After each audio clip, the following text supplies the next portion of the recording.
तो भाई जिस दिन सोलो सिकोआ ने सब कुछ टेक ओवर किया था ब्लड लाइन में, उसी दिन मैंने बोला था कि अगर ये बंदा किसी दिन एक्नॉलेज मी भी बोल देता है तो ज्यादा हैरान मत होना, और आज उसने वो कर दिया। उसके बाद पॉल हेमन को ब्लड लाइन से निकाल भी दिया भाई। तो सब कुछ मैं तुम्हें बता देता हूँ कि क्या हुआ स्मैकडाउन के ऊपर ब्लड लाइन में। शो की शुरुआत होती है एक लंबी सी कार से, जिसके सामने पॉल हेमन खड़े होते हैं, जिसके अंदर से पूरी ब्लड लाइन यानी कि सोलो सिकोआ, तामा तोंगा और तोंगा लोआ निकलते हैं। जेकब फाटू यहाँ पर नहीं होते हैं। पॉल हेमन पूछते हैं कि जेकब फाटू कहाँ है, तो सोलो सिकोआ कुछ जवाब नहीं देते और वो सीधा अरीना की तरफ चल देते हैं, रिंग की तरफ। लेकिन तब जब सोलो सिकोआ अपनी एंट्रेंस कर रहे होते हैं तो पीछे से एक दूसरी गाड़ी में आते हैं कोडी रोड्स, रैंडी ऑर्टन और केविन ओवेंस, और वो सीधा भाई बहुत गुस्से में है क्योंकि पिछली बार बहुत हालत खराब की थी पूरी ब्लड लाइन मिलकर जेकब फाटू के साथ। तो वो यहाँ पर रिंग में आ जाते हैं और यहाँ पर blood line versus Randy Orton, Kevin Owens और कोडी रोड्स के बीच जो है भसड़बाजी शुरू हो जाती है। केविन ओवेंस यहाँ पर तांगा लोआ को एक साइड में लेकर जाते हैं और वहाँ पर टेबल के ऊपर सजा कर लगाते हैं भाई एक बहुत ऊपर से एक सैंटॉन बॉम्ब, वो भी अरीना के लोगों के बीच भाई,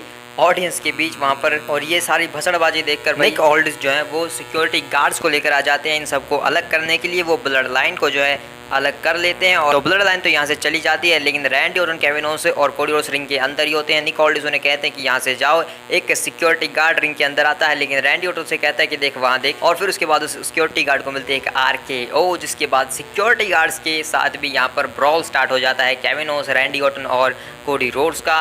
सिक्योरिटी गार्ड्स को स्टनर्स मिलती हैं, RKOs मिलती हैं और क्रॉस रोड्स भी देखने को मिलता है, जिस वजह से यहाँ पर जिससे अपसेट होकर पूरी तरीके से इन तीनों से यहाँ पर निक ऑल्डिस तो बैक स्टेज में चले जाते हैं और ये तीनों यहाँ पर खड़े होकर अपना प्रोमो कट करते हैं लोगों के बीच में। और केविन ओवेंस सीधा कहते हैं कि ब्लड लाइन को क्या लगा था कि हम मनी इन द बैंक तक रुकेंगे, नहीं हम यहीं पर सबको तोड़ेंगे। और रैंडी ऑर्टन भी कहते हैं कि 18 महीनों तक इन्होंने मुझे दूर रखा था इस इंडस्ट्री से और मैं यहाँ पर अपना बदला लेकर रहूंगा इस बार। और कोडी रोड्स कहते हैं कि मेरे साथ यहाँ पर 3 इंसान हैं, एक जो है सबसे रेसलमेनिया हेडलाइन कर चुका है, एक बंदा रैंडी ऑर्टन है जिसे हर कोई जानता है, RKO उसके पास है, ये बंदा एक 14 टाइम वर्ल्ड चैंपियन है, इसने मुझे बनाया है और ये फ्यूचर हॉल ऑफ फेमर भी है। और तुम्हारे सामने जो खड़ा बंदा है वो है कोडी रोड्स, जिसे अपनी टाइटल को डिफेंड करना चाहिए। लेकिन मैं यहाँ पे क्या कर रहा हूँ, ब्लड लाइन से उलझा हुआ हूँ। मुझे लगा रेसलमेनिया में सब कुछ खत्म हो गया, लेकिन नहीं हुआ। लेकिन तभी यहाँ पर भाई निक ऑल्डिस इतने में पुलिस को लेकर आ जाते हैं भाई, न्यूयॉर्क की पुलिस को उठाकर। लेकिन कोडी रोड्स भाई वो नहीं रुकते हैं, उन्हें दिख रहा है कि पुलिस वाले आ रहे हैं, लेकिन नेता रोड्स हैं भाई और नेता लोग अपना भाषण नहीं रोकते चाहे कुछ भी होता रहे।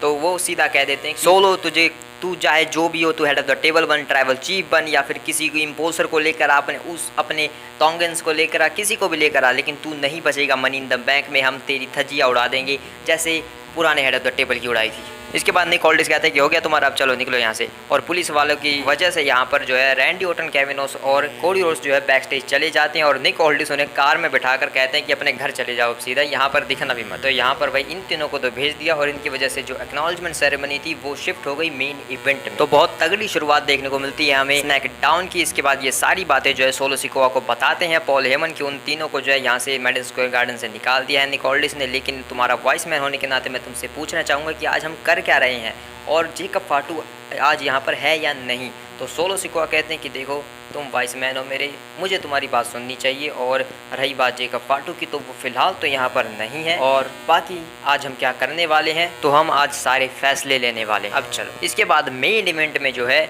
सोलो सिकोआ अपनी एंट्रेंस करते हैं, क्योंकि अब जो है एक्नॉलेजमेंट सेरेमनी होने वाली है। अब ऑफ कोर्स नॉट भाई, जब उसका नाम ही एक्नॉलेजमेंट सेरेमनी है तो होगा क्या। तो यहाँ पर जो है Paul Heyman as a wise man होने के नाते वो अपना प्रोमो स्टार्ट करते हैं, लेकिन सोलो सिकोआ कहते हैं उन्हें तुम चुप रहो मुझे दो, और वो माइक को लेते हैं। उसके बाद वो कहते हैं कि स्वागत करो ये सब कुछ स्टार्ट होने से पहले एक नए ब्लड लाइन मेंबर का, मेरे भाई जेकब फाटू जो है इम्पोल्सर ब्लड लाइन का। तो इसके बाद भाई जेकब फाटू की एंट्रेंस होती है। लोग भाई इन सब की एंट्रेंस भाई केन जैसी क्यों है, मुझे पहले ये बताओ। जेकब फाटू रिंग के अंदर आते हैं और उसके बाद सोलो सिकोआ वो कहते हैं भाई जो बिल्कुल भाई मुझे तो पता था कि ये बंदा कभी ना कभी बोलेगा, वो सीधा बोल देते हैं एक्नॉलेज मी, यानी कि सब लोग मुझे स्वीकार करो। और ये इस बात सुनते ही भाई पॉल हेमन के रिएक्शंस भाई वो अलग ही लेवल के, वो सीधा वो ऐसा देखने लगते कि ये क्या कर रहे हो तुम।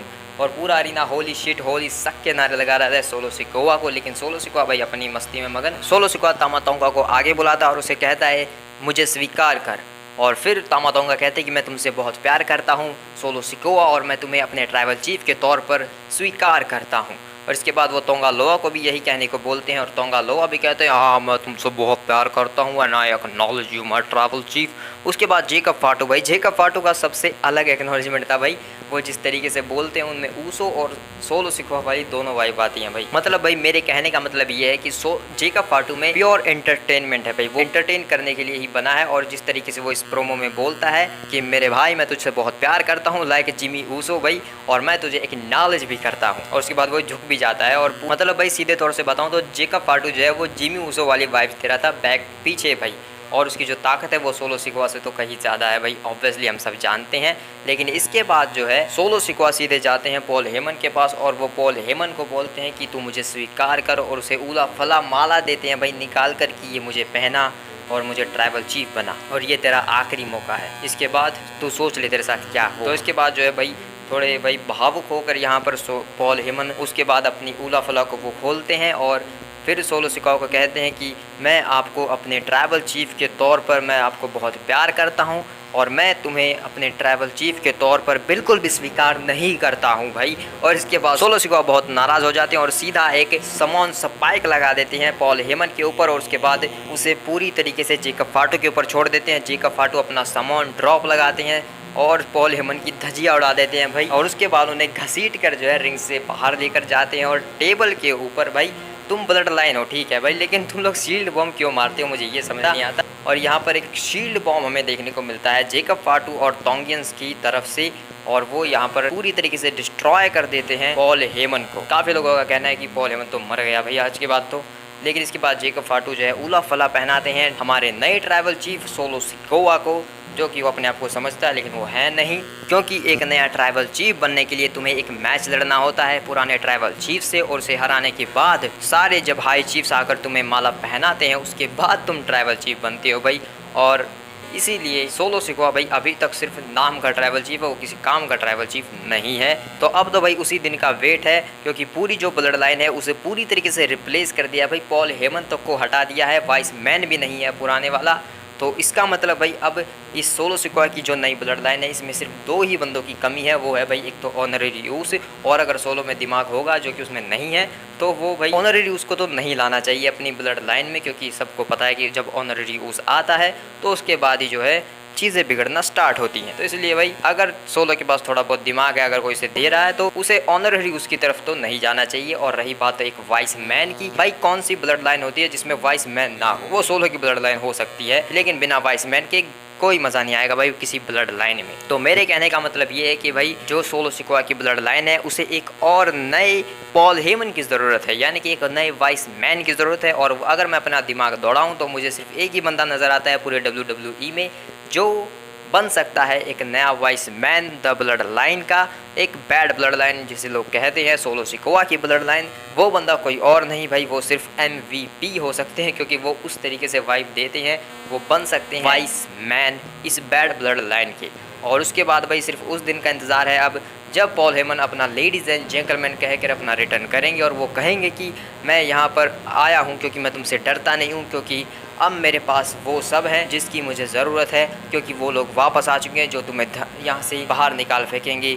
असली ब्लड लाइन आ चुकी है, ऊसोस वापस आ चुके हैं, और उसी के साथ हमें एक नया इम्पोल्सर मिल चुका है और हमारा असली ट्राइबल चीफ वापस आ चुका है। The head of the table needle mover god mode himself Roman Reigns. और उसके बाद भाई रोमन रेंस और पूरी ब्लड लाइन एंट्रेंस करेगी और उसी के साथ ऑनररी ऊस भी आ जाए मे बी। तो उस दिन का इंतज़ार है भाई जब ये सारी चीज़ें होंगी। तो भाई बहुत बढ़िया मामला चल रहा है और आज की ब्लड लाइन ने भाई मतलब सोलो सिकवा ने आज तो भाई कुछ ऐसा तगड़ा चीज़ दिखाई कि हाँ भाई उसमें कुछ बात है। मतलब भाई इस नई ब्लड लाइन को जो ऊपर ले जाने के लिए जो चीज़ें चाहिए होती हैं आज उन्होंने वो की हैं, और अब देखते हैं भाई आगे क्या चीज़ें मूव ऑन करती हैं। लेकिन भाई सोलो सिकवा एक चीज़ भूल गया कि उसने जेकब फाटू को इम्पोल्सर बनाया। जब पिछले इम्पोल्सर ने धोखा दे दिया तो ये नया इम्पोल्सर कब तक इसके साथ रहेगा। तो देखते हैं भाई क्या होता है। काफ़ी मज़ा आ रहा है भाई। अगर तुमने शो देखा और इसके सभी के बाद जो है तुम अपने कमेंट्स, अपने ओपिनियंस, अपना जो एक्सपीरियंस है आज की स्मैकडाउन का वो तुम मुझे नीचे कमेंट में बता सकते हो। तो मिलते हैं किसी और वीडियो में, तब तक के लिए बाय बाय।